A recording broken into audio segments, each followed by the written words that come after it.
Break Fix Podcast is all about capturing the living history of people from all over the autosphere, from wrench turners and racers to artists, authors, designers, and everything in between. Our goal is to inspire a new generation of petrol heads that wonder, how did they get that job or become that person? The road to success is paved by all of us because everyone has a story. The following episode is brought to us in part by Garage Style Magazine.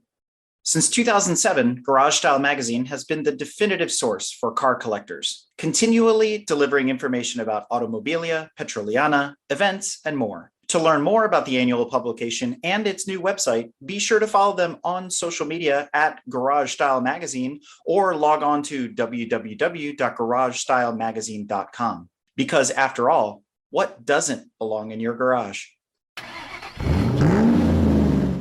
Tonight's guest has been around automobiles his entire life. On weekends, he worked as a gopher for the dealership racing team and became enthralled with motor racing.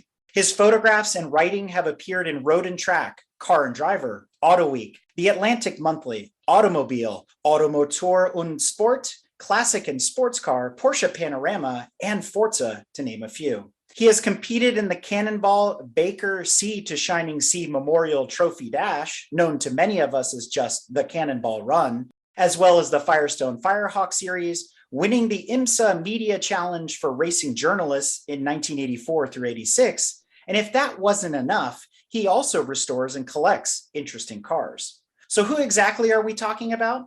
Acclaimed author, photographer, racer, car collector, and all-around petrolhead, none other than Bill Warner, who in 1996 also founded the Amelia Island Concours d'Elegance near his home of Jacksonville, Florida. And we welcome him to Break Fix to share some amazing stories with all of you. So welcome to Break Fix, Bill. Thank you. I don't know how amazing they'll be, but we'll make up some stories. That's the first thing we learn as racers, right? Making up excuses. Well, yeah. What is it they say? The older I get, the faster I was. So let's talk about that. Let's talk about how you got your start. I hear rumor that you actually got your start in Volkswagens? Well, I worked for Al Sager Volkswagen when I was 16 years old, driving the parts truck and the courtesy truck, which was a Volkswagen Combi. And he had a racing team. And they had two Porsche-powered specials, both with one had a cobbled up Devon body and one with a stock Devon body. And I used to go to the race, and when I was 16, 17, this was before there were restrictions on getting into the paddock at 18. And I'd schlep tires and get coffee and, do whatever they needed to get done and smell that castor bean oil and heard the noise, and I was hooked for life. Did you start your career in motorsport first or in journalism first? It was motorsports, working for Mr. Sager. I graduated from the Citadel in Charleston, which is a very strict military college. And I found out that if you were a photographer on the yearbook staff, you didn't have to march in parade on Friday. I became a photographer. My sister was a professional photographer, and my parents gave me a camera when I was 16, and I would take it to the races. And then I couldn't afford to go racing when I was first married at 23.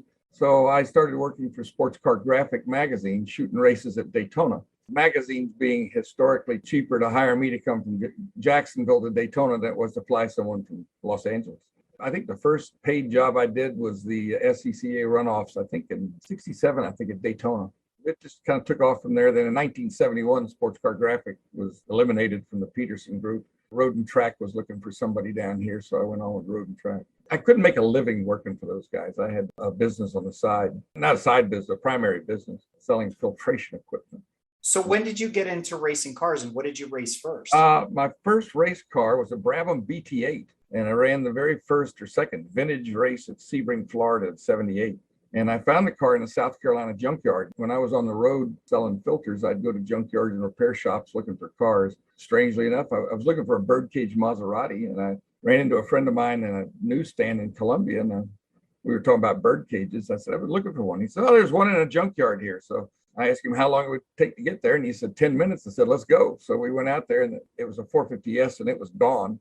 But the guy says, I got a Brabham. I said, well, I'm not interested in a formula car. And he says, no, this is a sports racer. And I went out, and Brabham made two sports racers, a BT5. They made two of those, and a BT8. They made 12 of those. And this was the BT8 that Denny Holm won the Tourist Trophy in, and was undefeated in under 2 liter racing. And it was just sitting there in the South Carolina junkyard. So I bought it for $2,900. If we're watching our years correctly here, you would have started your motorsports career 3 years after the inaugural Cannonball Run, which was in 1975. How did you get involved in the Cannonball Run, and what made you decide to take on that challenge? And what car did you run during the race? I knew Brock Yates through my connections at Road and Track. He was at Car and Driver. He and John Graves were in town one time. John won the Daytona 24-hour in the Curie Escargot Porsche. And we'd rent a go-kart track and go racing at night. And then we'd go drinking at night. So between drinking and racing, Brock said he was going to run another Cannonball. And I'd never been to California at that time. I was, 32 years old. It just seemed like a good idea to go. So I had a Porsche 911 I bought in 71. So it was 4 years old. And we put a 31-gallon gas tank in it from George Drolson's Carrera, and a radar detector. And Tom Neal, who owned the GMC truck dealership, who I later raced Camaros with, he and I decided to do the Cannonball just for grins. We didn't have any particular aspirations of winning. In fact, we made some bad decisions on the route. It was just a lark. We never thought it would be a cult thing years later, but we just did it for a lark. How long did it take you guys? 41 hours. We were terrible. We went the southern route. One of the deals that you had to agree with Brock that you wouldn't discuss when it was going to happen. And some clown from Ohio bragged about it to a newspaper which published it.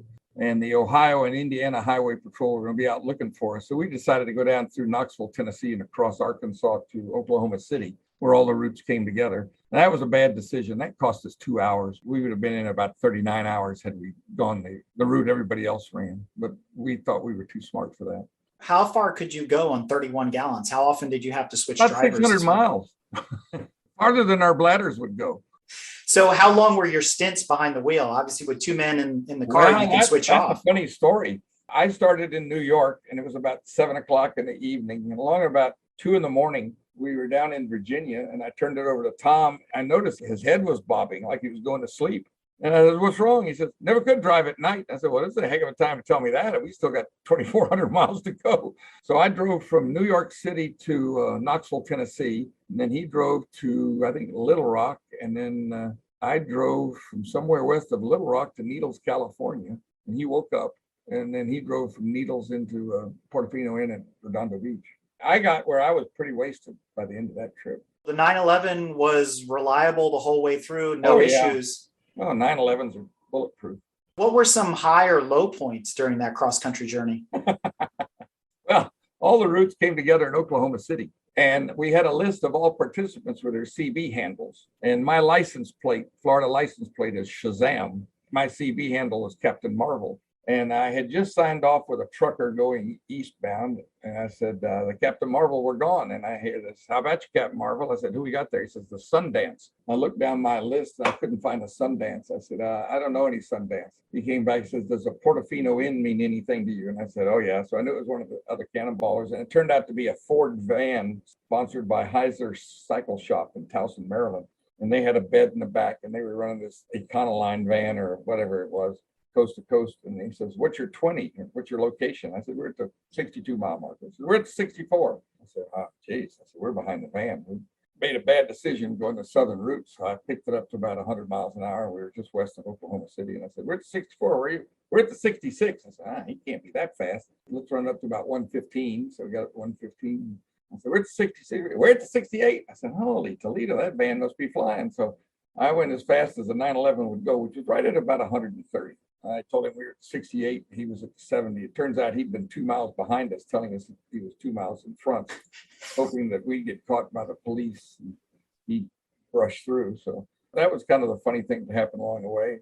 There were some guys who were really willing to run a lot faster than we were. Back then, the national speed limit was 55. And we were running mostly in the 85 to 90 range, thinking that we could almost talk our way out of that without having to go to jail. You get up in the triple digits, you're going to end up locked up. We just chose the wrong route and didn't go fast enough. Jack May and Rick Klein won it in a Ferrari Dino. And even with some time with the sheriff in Ohio, they got in it, I think, 37 hours, something like that. Oh, they were flying. You got to remember, we didn't have GPS. We worked on something called a road map, where you folded it out, you saw what route you were going to take. The only thing we had was a CB radio and what they called a fuzz buster back then, which was a rudimentary radar detector. You get out to California, spend some time hanging out, and then you go home. I'm sure you didn't do it as quickly as going out there. I'm sure you No, enjoyed my wife yourself. flew out and met me, and Tom flew back. So we're driving back, and I get nailed by a California airplane trooper in Banning. And a local judge had given me a badge for my license plate that said 4th Judicial Circuit State Attorney's Office, hoping that if I got stopped, the officer would look at that and see that I'm a state attorney and let me go. So we got stopped in Banning, and the officer looked at my license plate and says, "Oh, an attorney, huh?" Wrote me a ticket right on the spot. It wasn't your last Cannonball Run either. According to Don Weberg over at Garage Style, he says you also ran the Cannonball in a Lincoln Town Car. The one lap of America. Ah. Yates was catching heat from the editors of Car and Driver that if anybody got in an accident, Car and Driver may be sued for being complicit. So he devised this thing where we do one lap of America, starting out at Darien, Connecticut, go to Boston, Detroit, Seattle, Los Angeles, San Diego, El Paso, Houston, New Orleans, Miami, Jacksonville, Richmond, and back to Darien with one stop. We had one evening to sleep in Los Angeles. Otherwise, it was nonstop around the United States. So we went to Audi and asked them for a car because George Drolson, who drove with me, was a Porsche Audi dealer, and they said no. So we went to Mercedes to see if they'd loan us a car, and they said no. So we rented a Hertz unlimited mileage Lincoln from Kennedy Airport. Walter Hayes, who at that time was president of Ford, was good friends with Innes Ireland, who was driving with me. Innes used to race for Ford and Lotus. And so they sent us heavy duty springs and shocks and told everybody, don't return them and don't tell them where you got it. We took it up to Bill Mitchell's race shop in Connecticut. We pulled the bumper guards off and mounted CBA headlamps on the car and put a fuel bladder in the trunk. And the rule was we weren't going to drill any holes in Mr. Hertz's car. So when it was all said and done, I think we had it 9 days, 8 days, 9 days, something like that. We turned it in. It was 500 miles out, 10,160 in at $39 a day, unlimited mileage. So we ruined the unlimited mileage program for the world. When we picked up the car, they said, "Are you going to return it where you picked it up?" We said, "Yeah." We didn't tell them we were going to go to the four corners of the United States with it. So it was kind of boring, but it was one of those larks you do just to do something different. I did the Mille Miglia twice. Oh, wow. I took Frank Campanelli with me because he could speak Italian. And we did it in a 56 Studebaker Golden Hawk. We had a ball. Great guy to do it with. And then the last time I did the Mille Miglia, I did it with Paul Gould in his 29 Alfa Romeo 1750. And neither one of us spoke Italian, but we got through it all right. Driving 1,000 miles of Italy, the Mille Miglia, you can't really enjoy it too much. We went through the Dolomites and I really enjoyed it, but I would have liked to have done it at a more leisurely pace. I mean, that's a heck of an adventure if you ask me. But I also hear that you still have your Porsche from that original Cannonball Run. Bought it new in September 1971 and still have it. Yeah. I bumped it up to a 2.7 with Webers and put some deep dish wheels off Peter Gregg's Trans Am car and added a spoiler from George Drolson's car, his Carrera, and added a front spoiler, took the bumper guards off, cleaned it up a little bit. It's nice looking. Purists would stick their nose up at it. I don't care. It's my car. Absolutely, it is. You do what you like with it. That's right. Moving on a little bit, tell us about your book entitled The Other Side of the Fence. Well, actually, my first book was a book called Cuba's Car Culture that I did with Tom Cotter. In 2000, we were going to honor Sterling Moss on the 50th anniversary of his victory at Havana. I did a little search on the internet and found the head of the Cuban museum, the Deposito de Automobile, which is a very rudimentary museum in Havana. Congressman John Campbell from California is a good friend and a car guy. I went through the Treasury Department to get permission to go to Cuba on a study of the Cuban Grand Prix and automobile racing. So I got approval by the, I think it's called the Bureau of Offshore Asset Control. Went down to Havana. Ensued, I had 5 more trips to Havana after that, meeting the people of the car culture down there and finding some rare cars and finding out as much as I could about the Cuban Grand Prix, which were run in 57, 58, and 60. They didn't have one in 59 because of the revolution. It always infatuated me that they did this world-class racing in Cuba. It didn't count towards the World's Championship, but they got the best cars. They had Sterling Moss, Maston Gregory, Jack Brabham, Dave Partago, Carroll Shelby, the best drivers you could think of. All of them went to Havana to race. Years ago, a friend of mine named Claude Haycraft, who was a photographer I used to shoot alongside, passed away, and his widow called me and said, Claude always wanted you to have his negatives. So I bought the negatives from him, and in it were the Cuban races. So I had the images to illustrate the book. Tom Cotter, Dick Messer from the Peterson Museum, Scott George from the Rez Institute, Neil Rashbaugh, a photographer here in town. We all went to Cuba. The first trip was kind of a water haul. We didn't find what we wanted, but the last night we found a gentleman there who used to work at the races. And the next time I went down, we went to his shop. He had a really ratty 300 SL Gullwing, a 300 SL Roadster, a Chrysler Ghia concept car, Fiat Double Bubble, and an American Sprint car. All of them junk, not worth restoring other than for their VIN numbers. We thought, well, a good book of this. People always say to me, boy, when Cuba opens up, there's going to be some great cars, aren't there? And I go, no, you can get a better car in Valdosta, Georgia. These cars have Russian diesels in them. They're just terrible. Cuba was a very, very wealthy country before the revolution. And it was the largest purchaser of Cadillacs outside the United States because there was a lot of money down there. So there were cars that were left there. And that's what we were trying to ferret out, what was left, particularly any of them that ran the Grand Prix. So that was my first book. Second book I did, I had a lot of people on me said, well, you've been around racing. I really shot my first race as a teenager in 59 at Denellen, Florida. I saved all the negatives, so I decided to do a book called The Other Side of the Fence. And where that came from was my late sister. I lost her to cancer when she was 50. She was a photographer. She talked my parents into buying me a camera for Christmas. It was a Yashica D. It cost $46. And she said to me, you know what this camera is going to get you? And I said, no, what? She says, on the other side of the fence, meaning you had a press pass. So that's where the title of the book came from. That's pretty awesome. And that's a great tribute to your sister as well. That's fantastic.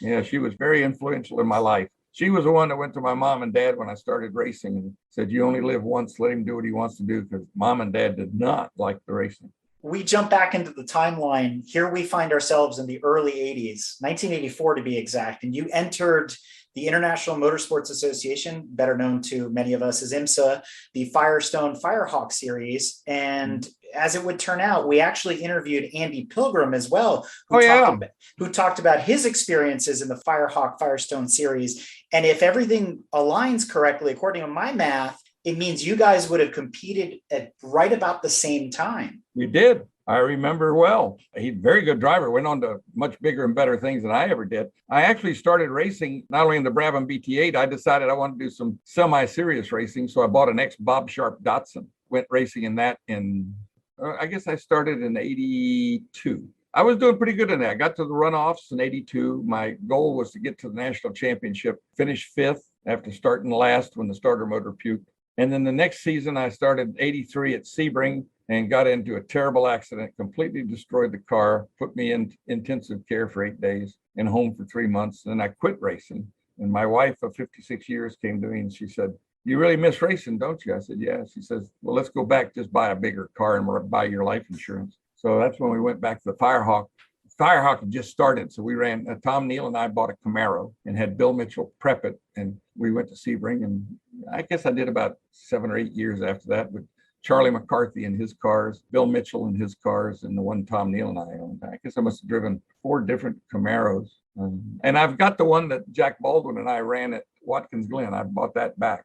So it's out in the warehouse. You mentioned the Bob Sharp Datsuns. Yeah. So does that mean that you also rubbed elbows with Paul Newman, who also ran a Datsun/Nissan? Well, not then, but later I was running a Firehawk race at Watkins Glen, and Tommy Ciccone, who was Paul Newman's partner, was on a team with me of 2 Camaros. And we were sitting on the wall. He says, you like old cars? I said, yeah. He says, I got Newman's old TR6. I need to sell it. You want it? I said, sure. It was something like 12 grand. The car wasn't running, but it had 3 engines, 3 gearboxes, 3 rear ends, a set of body panels. So I bought the car, and it turns out, and I had forgotten that Newman had bought the car from Bob Tullius at Group 44.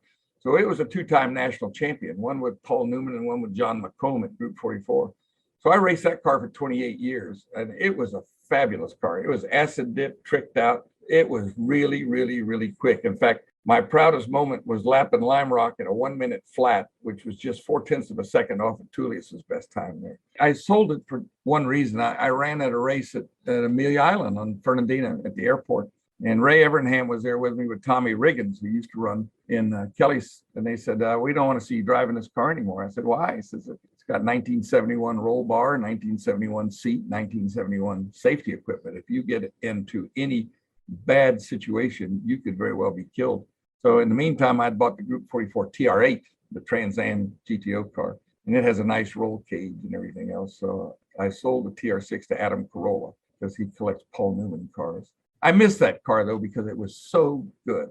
Everything that Group 44 did was just perfect. They also did the Jaguars, and they were involved with the Audis as well. That's correct. In fact, Hurley Haywood, who lives here near me, drove the Audis. Group 44 administered the Audi program here in the United States in the Quattro. And I believe, correct me if I'm wrong, they won the Trans Am with it. Until they got banned. Yeah, well, the all-wheel drive, they were praying for rain about every race they went to. They could waltz around anybody in the rain. Absolutely. And we actually interviewed Lynn St. James as well. And we asked her about the experience of competing against the Audis. And it just got her all hot under the collar immediately, just reliving the memories of the quote unquote unfair advantage. Yeah, all-wheel drive. You know, they were four-door sedans. They didn't look the piece like Lynn St. James in the Mustang. These looked like mom and dad's car, and they smoked everybody. But well, they had Hans Stuck too, and he's a master of the rain. My golly, I mean, that guy is amazing. And he and who else was in that car? He had Walter Rural as well. Walter Rural, and probably the most successful rally driver of our time. They had a really good team, but yes, that was a Group 44 administered effort. So you ran that TR6 for 28 years, you said. Mm-hmm. So that puts you behind the wheel still well into the 2000s. Are you still racing today? Did you ever stop? Yeah, it's kind of funny. I wanted something to run at Daytona 2 years ago in the Daytona 24-hour Heritage. I bought a Pontiac A sedan Firebird off Bring a Trailer for $15,000. My friend in Orlando, Bill Bryan, gave me a Dart motor for it, which we had Savannah Race Engineering freshen and dyno. And we go to Daytona with this old Pontiac Trans Am car. I mean, it looked the piece, looked the part of a 30 or 40-year-old car, a 30-year-old car. We qualified 20 out of 23rd, and come Sunday morning, we were 6 overall, first in class with this, what you might call a junkyard dog, which was a lot of fun because it started raining in the last hour, and a lot of guys didn't want to go out in the rain. I said, that rain doesn't bother me, so let's just keep going. That was fun. Jim Downing from Atlanta, who I've known for years, a great race driver, came up to me and says, you know, there's people with fancier cars than you got. There's people here going faster than you, but you're having more fun than anybody. I said, well, what have I got to lose? You've worked with and raced with a lot of famous people. Have you ever owned or operated your own race team? Well, I own my own cars and we operate, but I wouldn't call it a team. I use Steve Boyle, who used to build engines for Ruggles in Atlanta for the Buick Indy engines. He lives here and he's the guy that makes the car go. Mark Helmick here in Jacksonville built my motors. Tommy Riggin set up the car, but they were all independent shops. So Steve and I would just get in a GMC and haul the car to the track. So it wasn't a real team. I guess the closest we got to it was when we were doing the Firehawk race. Tom Neal and I owned the Camaro, but Bill Mitchell prepared them. Bill Mitchell out of Connecticut. You could say we were a team then, but I never owned my own. Of all the racetracks that you've been on, which is your favorite? And the other side of that, what's your least favorite? Well, I like Lime Rock because it's short and it's really fast. It rewards lesser powered cars. I like Road America. I like the old Road Atlanta with the dip rather than the chicane in the bottom. I'm not wild about Sebring, but it could have been, I nearly killed myself there. So that would kind of slant your opinion. Leaves a mark, right? Yeah, it left a mark. Daytona is kind of uninteresting. Everybody wants to run the banking and kind of not much to it. But I'd say Lime Rock is my favorite, Watkins Glen and Road America, those three. You asked which track I didn't like. I didn't like Mossport, Canada. That was not a favorite of mine. I raced there once. At age 70, I decided I needed to build a motor, right? You can't be a car weenie without building a motor. So Steve came over and walked me through building a motor. And we went to Road Atlanta, and it was okay, but it wasn't crisp. It just felt a little soggy. So the next race was Mossport, and I go up there. And of course, coming from Florida, then I'm the fastest gun in the West. Everybody's shooting for me. And those Canadians knew the track. I'd never seen it before. I get there, I'm just a slob all over the place, trying to figure out what turn came up next. Fortunately, I qualified on the pole. Race started, made one lap, came down the hill at turn 2, and the engine exploded like you pulled a pin on a grenade. And I went 180 degrees in my oil, and then the mecha system flooded the engine compartment with oil, thinking, well, there's no oil pressure, I better give it some. And when it did, it burst into flames. So I'm going down the straightaway backwards, probably at about 90 miles an hour with flames flying out of the car. And I'm thinking, boy, I'm a crowd pleaser here, boy. These folks are really gonna like this. The only thing going through my mind, because you're strapped in and you can't look behind you, is how far was that wall? So I don't. That's why I don't like Mossport. I've driven Coda, although I don't like it because it's built for a Formula One car. It doesn't favor an underpowered car. Wasn't wild about that. So is there still a track on your bucket list, one that you want to drive? I've driven on about every track that I'd want to drive on, I think. I like Mid-Ohio. That was fun. Won a race there, probably, but the only race I ever won. Yeah, I guess that's about it. So earlier you name dropped some of the cars that are in your collection, right? Your Porsche, your Triumph, and the Pontiac, and a few others. Let's talk about your collection of interesting cars, and let's explore what's in your stable. So do you want to kind of enlighten us? A couple of years ago, I bought one of the original IROC Camaros built by Banjo Matthews for Roger Penske's IROC. And this car is the most significant of the IROCs. It was the one Al Unser drove twice, won the championship with. Driven by Mario Andretti, Al Unser, Jody Scheckter, Jackie Eakes, and Neil Bonnet. So it's got a great, great history, and it won several IROC races. Got that. I got the IROC showroom stock car that Jack Baldwin and I drove at Watkins Glen. I got a 57 Cadillac Eldorado Biarritz convertible, 58 Eldorado Brougham with a stainless roof, a 32 Ford Highboy built in Fresno in 1950. It's flathead Mercury, dog dish hubcaps, dress ring, white walls. Fabulous car. A 63 Buick Riviera that's just coming out of the paint shop. A 71 Boat Tail Riviera, all black. We call it Darth Buick because it looks like something Darth Vader would drive.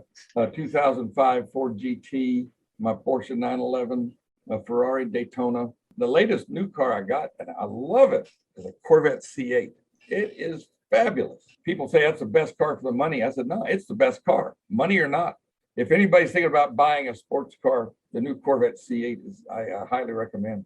I'm surprised you say that because there's a lot of people that are still very hesitant about the C8 because they're so used to the classic front mount rear drive layout of all the previous Corvettes. So breaking with tradition and going mid-engine, and you hear the naysayers, well, it looks like an NSX, it kind of looks like a cheap Ferrari, this and that. What attracted you to take on a Corvette that's such a bold move away from what we all know? My comment to those folks is get a life. Think about it. The engineering on it, from the forged suspension pieces to the way they thought out the packaging. It's usable. It's got a frunk and a trunk. It's got a great entertainment center. It's got an adjustable suspension. It's got an adjustable exhaust. It's got so many different things. 0 to 62.9 seconds, top speed 195 miles an hour. No one's ever going to use that. I mean, the car is just about as perfect a sports car as you want. I've had people pull up and ask me if it's a McLaren or if it's an NSX. I don't care what they think. I like driving it. Let me ask you this, and this will help us transition to the next part of the conversation. Yeah. In your opinion, what's the most beautiful car of all time? 1938 Alfa Romeo 2900C. And the opposite side of that, what would you say is not as attractive, the ugliest car? Well, it's kind of funny. I thought my TR8 was pretty ugly when it came out. I saw it in 1979, 1980, but I describe it as it's like a woman you marry who's not very attractive but can cook good. You're the most unattractive car. There's so many. Yeah, Pontiac Aztec. Pretty ugly. I asked Wayne Cherry, who was head of design at GM at that time, when I asked him one time, I said, Wayne, what were you all thinking when you came out with the Aztec? And the answer was, well, it played well in the clinics. But, that was back when General Motors had what they call vehicle line engineers, VLEs, and they had the last word statement on manufacturing. So the designers would come up with a great design, but the VLE would say, well, if we use the sunroof from the previous car, we can save $2 a car. So it makes the roof look goofy. And then they decided they needed more air coming in the front. So they made the front end look like some sort of a carved pumpkin. And then they decided to save money on the wheel size. So they put these little dinky wheels on it. And when the VLEs were finished with it, it didn't look a bit like what the designers had come up with. But I've also heard that Tom Peters was the head of design for the Aztec, who happens to be the gentleman that designed the C7 Corvette. I was just with him. Yeah. I'm curious how we get from A to B, but maybe that's in a whole nother episode unto itself. Right? I think it determines what marketing and the division says they want in a package, and then they got to design a package for it. But that was a pretty good failure, I thought. And I think the market proved that too. That and the Buick Rendezvous, which is built on the same platform, weren't General Motors high watermarks. And the guy who really turned that around was Bob Lutz. And it started with the Camaro. He looked at it. They used to have a spec for tire chains. For winter driving, you'd put chains on your tires. Well, they don't do that nowadays. They haven't done it in years. But General Motors had a spec that said you had to have a certain amount of clearance on each wheel and tire. So the cars always looked under-tired. put big wheels and tires on it, changed the whole perspective of the car. And Lutz came in and changed that. And if you remember at that time, Audi was coming out with cars where they pushed the wheels out, they flushed them up with the fenders, they filled up the window well, and it gave the car a great stance. That's what General Motors was lacking until Bob Lutz got there and turned it around. And he had a hand at a lot of different companies. I mean, they say he coined the term the ultimate driving machine when he was at BMW. He was under Lee Iacocca's tutelage at Chrysler, been at a lot of different places over the years. And so good on him, right? Yeah, you could say he's the ultimate car guy. I know that my friend Steve Pasteiner, who was in the Buick studio, said they'd go to staff meetings and Lutz would be sketching cars and passing them down to him and says, how's this look? He was a pretty good artist. So he knew what he wanted, and he knew what proportions should be and what the car should look like. And I think under Lutz, General Motors turned some pretty dramatic corners in their design. Well, since you've written for so many different magazines and reviewed vehicles, and dovetailing off of what we were talking about, beautiful versus unattractive, what's the most interesting vehicle that you ever reviewed over the years writing for the magazines? Well, most of the stuff that I did was on classic, or what you'd call historic cars. Ryan Redmond and I did a story on the Porsche 908 Longtail. Henry Manny and I did a story on Jerry Sutterfield's Veritas. Jerry said that if I did a story on Road and Track, it immediately made the car unsaleable. So I did a nice story with Dennis Semenitis on Bill Devon and the Devon sports cars. I've had the opportunity to shoot a bunch of salons for Road and Track that were all interesting and all enjoyable, and meeting the people involved with it too. That was as important as the cars. Were there any that were, let's say, underwhelming, where you were psyched up to see it and you got there and it was just kind of like, not so much? No, one of the interesting stories I did for Auto Week was there was a guy who made a car called the Gimbala Avalanche. It was a tricked up Porsche with mother of pearl painting and flared fenders and sloped nose. And we went down to Palm Beach to shoot the story. The guy was trying to sell cars. So Andy Gibb lived in Miami, and he brought Andy out to buy the car. Andy told me, he said, I don't have the money to buy the car. I don't know why they have me out here. This is the Andy Gibb of the Bee Gees, right? Yeah. They got Andy a driver suit with his name on. I mean, they were really jazzing it up selling the car. And they said, Andy, drive the car. So we got in the turbo cab. So I get in the little seat in the back of the Porsche with a 24 millimeter Nikon, and we're going along. And I notice he's on the wrong side of the road. And we're going down the straightaway, coming up on a left-hand turn. And he's doing about 100 miles an hour. In fact, in my book, you can see the speedometer right at 100. And I'm thinking there, well, I'm sitting in the back seat, no seat belt, with a guy who's never done this before. This isn't the smartest thing I've ever done. I tapped him on the shoulder and he slowed down. I said, you ever done this before? He says, no. I said, well, let me show you the line before both of us get killed in this thing. It was kind of sad because he'd had a rough time, and they thought he had the wherewithal to buy these cars. It just wasn't a pleasant afternoon. It was pleasant to meet him, and he was a nice guy, but the situation wasn't real great. So switching gears. Yeah. How do you go from motorsports to concours? I wasn't really a concours guy. I don't pick grass out of the tires. I got a call from the Ritz-Carlton asking me if I'd do a concours. I said, well, I've never done one, but I use this line a lot. I said I was confident I could do it. And confidence is a feeling you don't truly understand the situation. I decided that we had two fairways, and I liked racing. So we were going to honor our racing heroes like Brian Redmond, Hurley Haywood, Carroll Shelby, Sterling Moss. Just name it. We had 26 of the greatest drivers in the world: Jim Hall, Bobby Unser, Al Unser, Jochen Mass, Hans Stuck, Johnny Rutherford. I mean, we had them all. My goal was to honor them, bring the cars that they drove, because there's a lot of cars that are historic race cars that people won't take out on a racetrack now, but they want them to be seen. So we decided to do a concours d'elegance. It was a little off the wall. It was going to be 50% about racing and 50% about classic cars. I think we were successful in bringing that off. It differentiated ourselves from other shows, and the focus was around our heroes. I wanted it to be so that if someone came to Amelia Island, they could walk up and shake hands and get a picture with Johnny Rutherford or Richard Petty or Bobby Allison. They'd have the opportunity to meet their heroes. And that's where I think we had success. So would you say in the early days of Amelia Island that it was a lot like the Goodwood Festival of Speed, at least on our shores? Well, we didn't have a speed component. We had the cars, but no track to run them on. I've been to both Goodwoods, the Festival of Speed and the Revival. I love the Revival. I like it the best. It's part theater. You have to dress the part to go there. You have to dress prior to 1963, I think it is. I was in the Air Force Reserve for 30 years, so I wore my uniform to get in. And some lady came and says, I love your costume. I said, lady, this isn't a costume. I wore this 35 years ago. So you're part of the theater. You're part of the event. And that's what makes it fun. Running up the hill's all right, but the event of the revival is the best in the world. And the revivals where they actually do the track event where they do on the circuit. Yeah. Mm-hmm. Why Amelia Island? Why that location? I live here. I mean, I live 30 miles away. A lot of people ask me that question. Why didn't you go to Boca Raton? Why didn't you go to bigger centers? I said, Jacksonville's market's about 1,600,000. So we're a good sized city. We're equidistant between Atlanta, Birmingham, Charlotte, Miami, and Tampa. So we were drawing from about a 16 million market. That made sense, but we weren't thinking globally. Later on, we found out that a lot of the competition we had wasn't locally. It was like the Geneva Auto Show. If we were getting a new car and they were going to say General Motors, when they did the C7, the first showing was at Geneva the week before our show. Well, one car went to Geneva and one prototype came to us. It got where we had to think about, we never thought about Geneva, but they were kind of a competitor to us in getting new car rollouts. And we always want to do new car reveals. That was one of our goals. So the cars could be seen at our place first.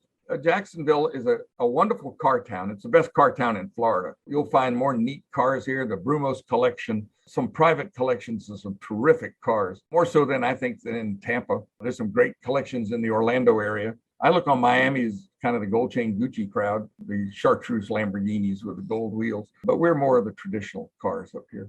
So Amelia Island Concours is often touted as the motoring event of the year. So how do you compare and contrast Amelia to some of your competitors, as you mentioned them? And what are some of the unique things about the Amelia Island Concours that have come up over the years? Of course, I'm out of it now. It'll change according to the new owners, which are Haggerty.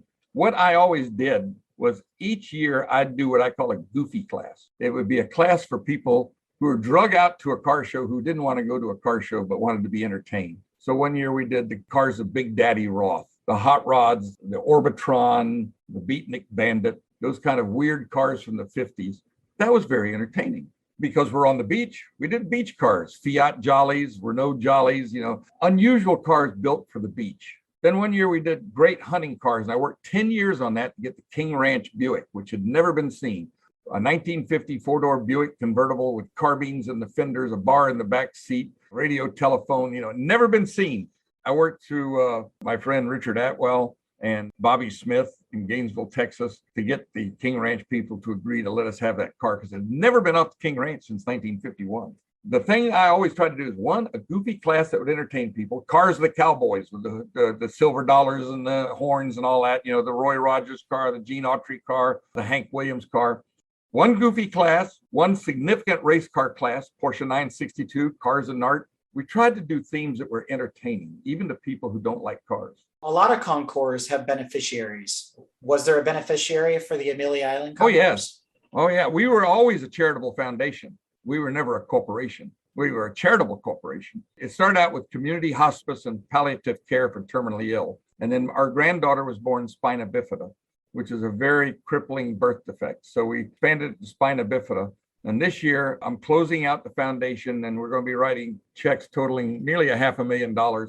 They're going to go to the Paralyzed American Veterans, Mayo Clinic, Community Hospice, Spina Bifida, and the Schulzbacher Home for the Homeless. So we always wanted to support what we call soft charities, not brick and stone charities, but charities that did something for people, whether it was in their dying years or whether they had been born with a birth defect or whether life had thrown them some bad curves and they just needed help. That's where we wanted the money to go.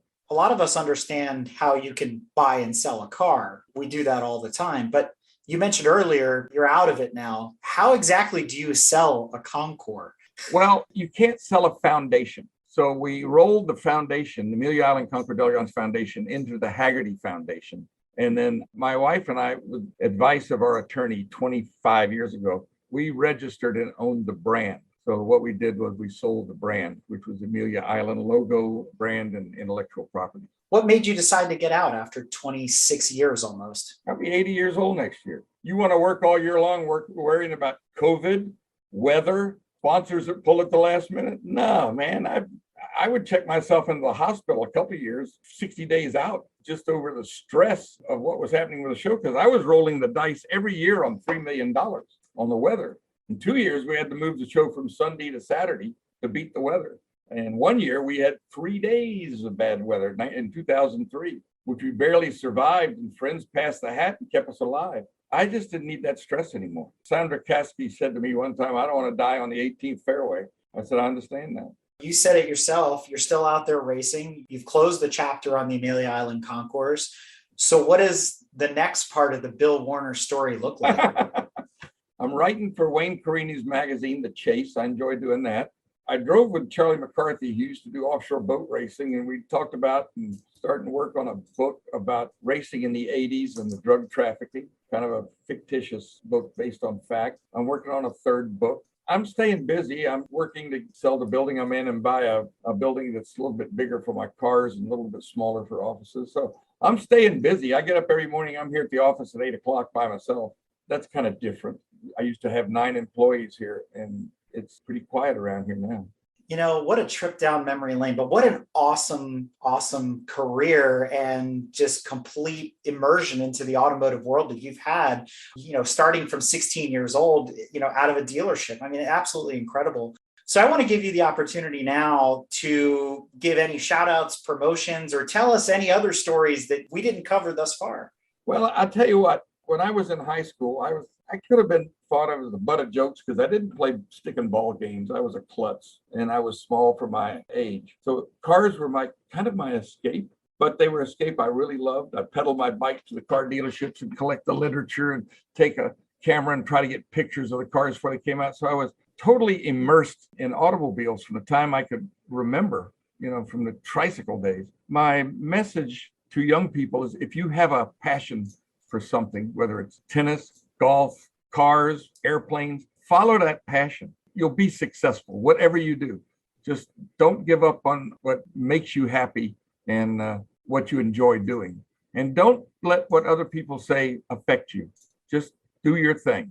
You may not see the route you're going to take in life early on, but it'll become apparent as you travel it. And you go, oh, that's the reason.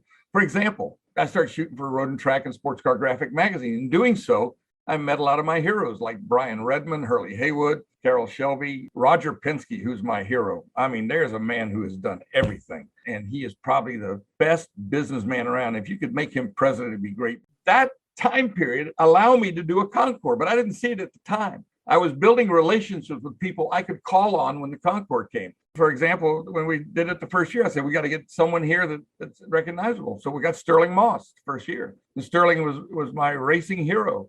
And then we closed the show out with Lynn St. James, and the year before that, Roger Penske. I feel so blessed to know these people and to have worked with these people and be on a first name basis with these people. But this started back when I was 10 or 12 years old. So follow that passion.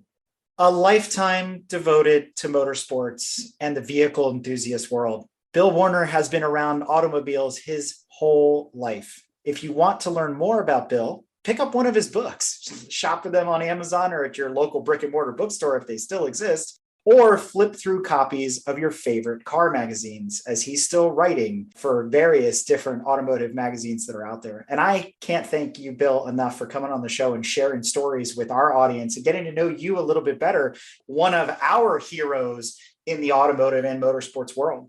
Well, you're very kind. I never thought of it in those terms, but for those who, if they want to buy the book, The Other Side of the Fence, all proceeds go to Spina Bifida of Jacksonville. All revenue that is generated from that book goes to that. I want to continue raising funds for Spina Bifida and the various charities. I think that's important to give back in life. Thank you for doing this, and thank Don Weber for putting this together. Absolutely. Yeah. My pleasure. Thanks. Thanks. Bye now.